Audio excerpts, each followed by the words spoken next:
to discuss it all. Joe Schad back with us. And so, Joe, it seems that Nebraska is all but packaged to the Big Ten. So then what happens next? Well, then the Big 12 has to get together and decide, is this it? Are we dead? Is it over? This conference hasn't been together very long, but it's had great success with the likes of Texas and Oklahoma. And now one source tells me that the odds are, quote, very high that as early as next week, the Pac-10 will begin official discussions and negotiations with Texas, Texas Tech, Texas A&M, Oklahoma, Oklahoma State, and Colorado.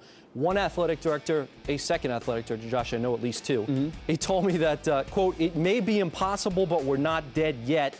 We should discuss some of the negatives of a mega conference, the proposed Pac-16. We're not sure what we're going to call it, Josh, but for now we'll call it the Pac-16. Would, of course, be very attractive to TV markets, and they might have their own network. Okay, so these presumed moves all playing out, it would leave members, though, of the Big 12 behind. Nebraska does go to the Big 10. It was thought perhaps Missouri might join them on the way, but it seems also that the Big 10 is also waiting, perhaps as its courtship long awaited, with Notre Dame might continue. What about the Fighting Irish? Yeah, well, you know, Notre Dame has had a long-standing, essentially come whenever you want offer to the Big 10. And Josh, Notre Dame wants to maintain its independence. It's the same thing they said back in 1999 when they were offered the same exact position. Unless they're backed into a corner, unless they feel they have no option, unless they think that the Big East is on the verge of disintegrating, which would mean, hey, where's their basketball team going to play? Where are other non-revenue sports and Olympic sports going to play? I think that Notre Dame will not join the Big Ten. If they do join, I think it would be because they're the 16th member of the Big Ten. They're not going to be the 13th.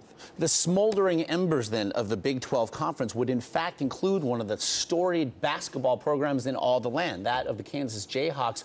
What happens with Kansas? Hard to believe that Kansas is one of the teams that could be overlooked. Look at their basketball program. We don't talk about this because football is the money train, Josh. Football is what drives this. Football, money, television, and yet, yes, in this proposed scenario, Kansas would be very attractive to a conference like the Big East or the Mountain West Conference. Who knows where Kansas could land, but there's no question that schools like Kansas, Kansas State, Iowa State, Baylor are all very concerned. Where are we going to go? Maybe the Mountain West is the answer. That's the reason why Boise State was not issued a quick invitation in the Mountain West. They want to see how the Big 12 shakes out.